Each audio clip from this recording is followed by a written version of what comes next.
Stylish, dramatic, and full of anime flair, Capcom's Street Fighter Alpha series took what worked in Street Fighter II and made it flashier than ever before.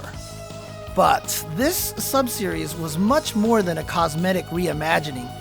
It introduced new gameplay concepts, new storyline lore, and, of course, loads of new and returning characters.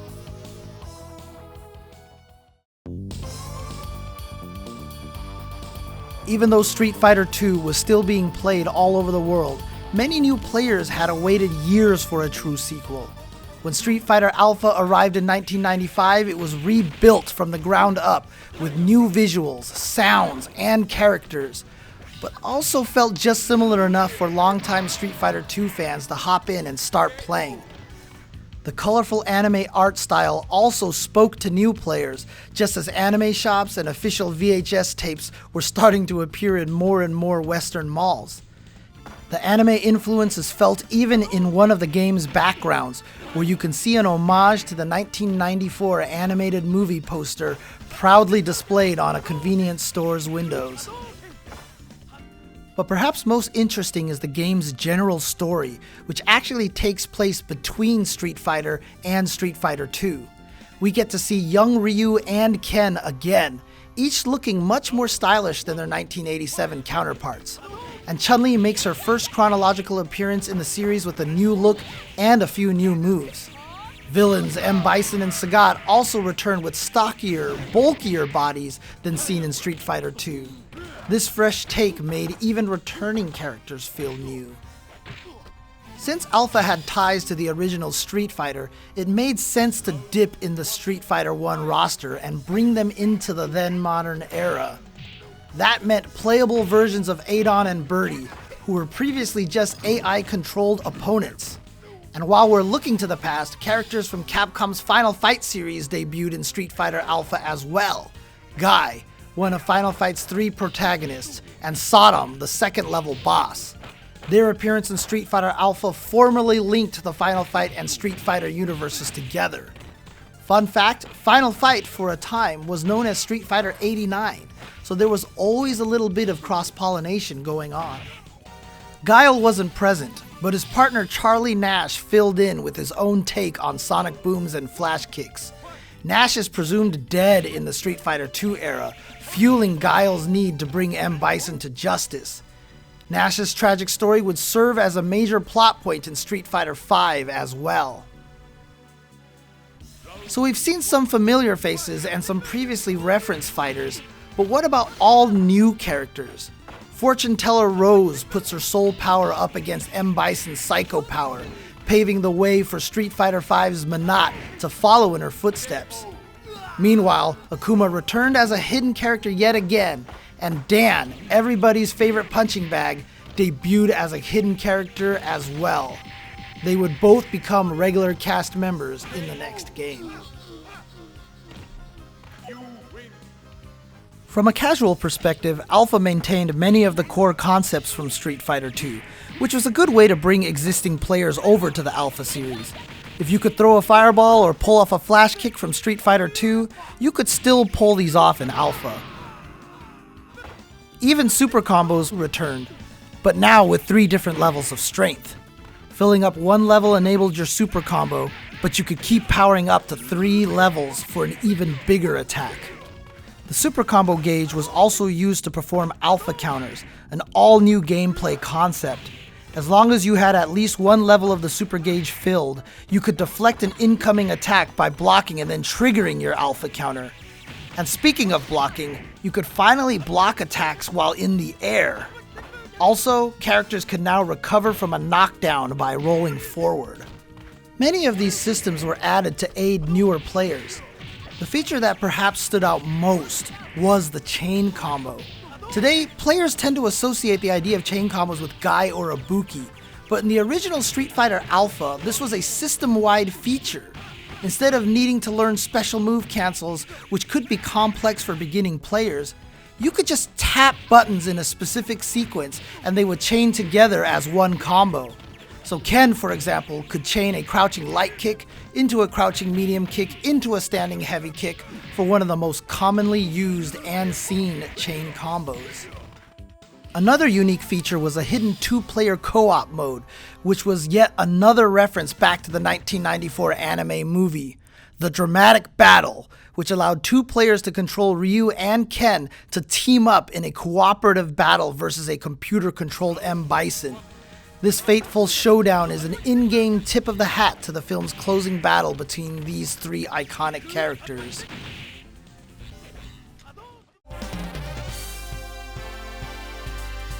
Released just a year after Alpha 1 in 1996, Alpha 2 essentially overwrote the events of the first Street Fighter Alpha and also moved them forward.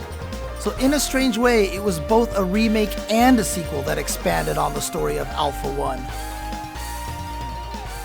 All of the Alpha characters returned, plus a whole new assortment of fighters. Gen represented Street Fighter 1, Zangief and Dalsum returned from Street Fighter 2. Rolento further filled out the Final Fight crossover. Akuma, Dan, and Bison all became selectable from the start without needing a secret code. This would be the first time Akuma was playable in an arcade without an elaborate procedure to unlock him. But as Akuma stepped in to become a regular character, Evil Ryu debuted as a secret member of the roster. This alternative version of Ryu, one that suggests what would happen if Ryu were to succumb to the same evil forces that power Akuma, would appear in many subsequent Street Fighter titles. But making her grand debut is Sakura, an energetic schoolgirl who idolizes Ryu and mimics his signature moves, though with her own spin on them, of course. Her exuberant animations and personality brought a bit of levity to an otherwise serious plot about revenge, power, and worthiness. Alpha 2 expanded on the Alpha counter system, giving every character 2 Alpha counters. Rolling was also expanded as players were now allowed to roll 3 different distances. The chain combo system, however, was removed and replaced with custom combos. If your super gauge had at least 1 meter charged, you could trigger a custom combo that let you string together normal and special moves as the meter depleted. These moves could be woven together in ways that weren't possible in regular combat, making custom combos a very free-form type of fighting. In many ways, Alpha 1 was designed to help the beginner. Alpha 2, however, catered more towards experienced players. Not only did it solidify the series in many aesthetic ways, but the gameplay was tighter, and it brought back many hardcore players from the past.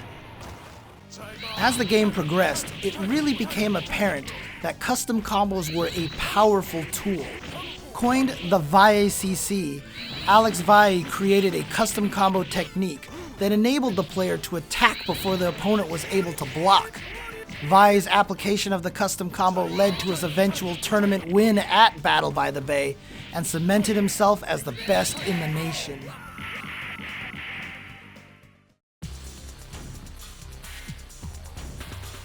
A full-on sequel bursting with new characters and concepts, Street Fighter Alpha 3 had something for everyone.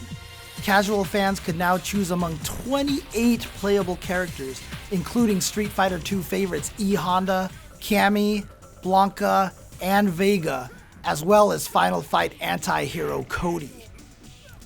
All new fighters included Rainbow Mika, a colorful pro wrestler, and Karen, the wealthy upper-class counterpart to Sakura. Also, Street Fighter 2 veteran Balrog, as well as 2 new characters, Julie and Junie, 2 of M. Bison's fearsome super soldiers known as dolls, could be played via secret codes. Alpha 3 also improved the series' in-game storytelling. Every character had specialized intros, secret mid-boss fights that could be triggered by completing certain criteria, and unique interactions with M. Bison at the end of the game.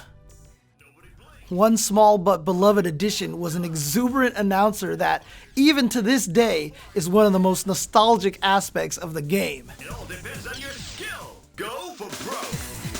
To some players, Alpha 3 was praised as Capcom's most experimental game in the entire Street Fighter history.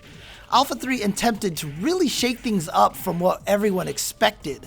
There were many new subtle systems added, such as new counter-hit mechanics, throws performed by pressing 2 punches, and a guard gauge that punished players for blocking too much. If you blocked too much, you could be guard crushed and momentarily vulnerable to any attack. The game also saw the return of a system from the Street Fighter II series, the close-up attacks. However, there were 2 system mechanics that really made Alpha 3 stand out. One was the introduction of a much more robust juggle and aerial recovery system. For the first time, the ability to combo your opponents freely out of the air was allowed. But at the same time, characters were also given the ability to recover in the air and continue fighting from there. Also, every character was given access to air throws, which used to be only available to certain characters. All these changes added an entire new layer to the game. Then there were the Isms. Before a match, you could choose one of 3 Isms that would give your fighter significantly different powers and abilities. A-ism functioned like past Alpha games, giving players access to a 3-tiered super combo gauge: air blocking, Alpha counters, and rolling. Your attack, defense, and speed were all balanced to a mid-level range, making this the standard ism of the 3. X-ism gave players one devastating super combo gauge with increased attack power across the board, meant to mimic the style of play from Super Street Fighter II Turbo. Thusly, you didn't have access to abilities that weren't in Super Turbo as well, such as air blocking and Alpha counters. You were definitely more powerful, but you sacrificed many defensive options. Finally, V-ism brought the custom combo back from Alpha 2, albeit in a very modified form. You have much more mobility in this version, but the rules were more restrictive, and now custom combos included a shadow that repeated your attacks that could also strike the opponent and aided in combos as well as lockdown sequences. You also had manual control over when you performed range or close-up attacks. Thus, V-ism was the most complex mode with the most options, but at the expense of lowered attack power. In the end, V-ism turned out to be the most potent at highest levels of play. But with 3 wildly different options at players' disposals, the possibilities were immense, and the variety was something the genre had never seen. There were even a few hidden isms that were there for fun, such as one that made you extremely powerful, but the opponent only needed to win 1 round to win the entire match while you still had to win 2.